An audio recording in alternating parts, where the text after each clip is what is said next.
কলকাতা টিভিতে আপনাদের সকলকে স্বাগত। আপনাদের সঙ্গে রয়েছি আমি অঙ্কুর। নিটের প্রশ্ন ফাঁসের জেরে আপনারা সকলেই জানেন জান্তার মান্তারে দীর্ঘদিন ধরে বিক্ষোভ প্রদর্শন করছিল ককরোচ জনতা পার্টি এবং তার পাশাপাশি আমরা দেখেছিলাম বিরোধী দলনেতা, লোকসভার বিরোধী দলনেতা রাহুল গান্ধী তিনি প্রধানমন্ত্রীর বাসভবন লোককল্যাণ মার্গে সেই বাসভবনের সামনেই বিক্ষোভ অবস্থান করেন। তারপরেই এই বিষয়ে আসরে নামলেন খোদ প্রধানমন্ত্রী নরেন্দ্র মোদী। তিনি বৃহস্পতিবার এক্স হ্যান্ডেল বার্তায় একটি গুরুত্বপূর্ণ মন্তব্য করেছেন। তিনি বলেছেন যে এই প্রশ্ন ফাঁস কাণ্ড এর জেরে যুব প্রজন্মের যে ক্ষতি হয়েছে তার জন্য যাবতীয় যা যা করণীয় সব তিনি করবেন এবং এক্ষেত্রে ফাস্ট ট্র্যাক আদালত গঠন করে সেই আদালতের মাধ্যমে দোষীদের দ্রুত সাজা যাতে তারা পায় সে বিষয়ে পদক্ষেপ করার কথা বলেছেন প্রধানমন্ত্রী নরেন্দ্র মোদী। এর আগেই এনডিএ সাংসদদের একটি বৈঠকে প্রধানমন্ত্রী নরেন্দ্র মোদী এই প্রশ্ন ফাঁসকে ঘোর পাপ বলে অভিহিত করেছিলেন এবং এই ঘোর পাপ কাটাতে তিনি যে পদক্ষেপ করবেন সে কথা আগেই জানিয়েছিলেন তিনি।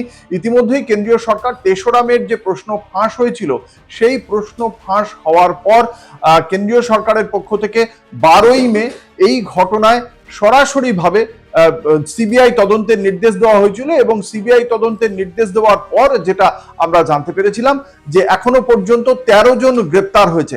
তার পাশাপাশি যেটা আমরা দেখতে পেয়েছি যে এই ঘটনার পর এবার প্রধানমন্ত্রী নরেন্দ্র মোদী তিনি কি বলেছেন আপনাদের জানিয়ে রাখি সংক্ষেপে। তিনি বলেছেন যুব সমাজের কল্যাণ ও ভবিষ্যতের চেয়ে গুরুত্বপূর্ণ কিছু হতে পারে না।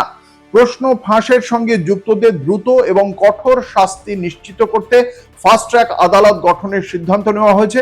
এ বিষয়ে প্রয়োজনীয় সমস্ত পদক্ষেপ নিতে সংশ্লিষ্ট কর্তৃপক্ষ ও আধিকারিকদের নির্দেশ দেওয়া হয়েছে।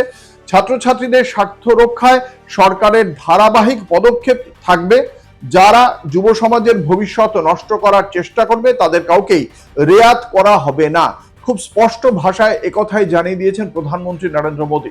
যখন আমরা দেখলাম কেন্দ্রীয় সরকারের পক্ষ থেকে বিক্ষুব্ধ ছাত্রছাত্রীদের একাংশের সঙ্গে কথা বলতে এবং সেখানে যেমন আমরা দেখেছি যে সোনাম ওয়াংচুক তার সঙ্গে কথা বলতে গিয়েছেন দুজন মন্ত্রী জেপি নাড্ডা এবং জিতেন্দ্র সিং, তার হাসপাতালে গিয়ে তার সঙ্গে কথা বলেছেন, তাকে অনশন ভাঙার জন্য অনুরোধ করেছেন।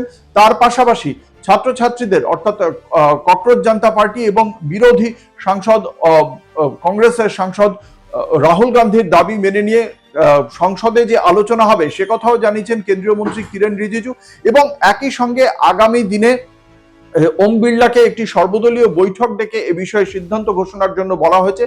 কবে হবে এই বিষয়ক আলোচনা, কতক্ষণ হবে এবং এই বিষয়ক আলোচনায় নিয়ম কি থাকবে তা স্থির করার জন্য সর্বদলীয় বৈঠক ডাকার জন্য অনুরোধ জানানো হয়েছে লোকসভার অধ্যক্ষ ওম বিড়লাকে। দেখা যাক এ বিষয়ে আর কি পদক্ষেপ হয়।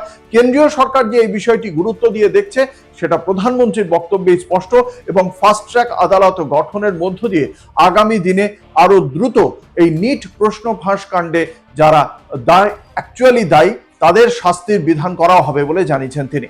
দেখতে থাকুন কলকাতা টিভি, রাত দিন 7 দিন।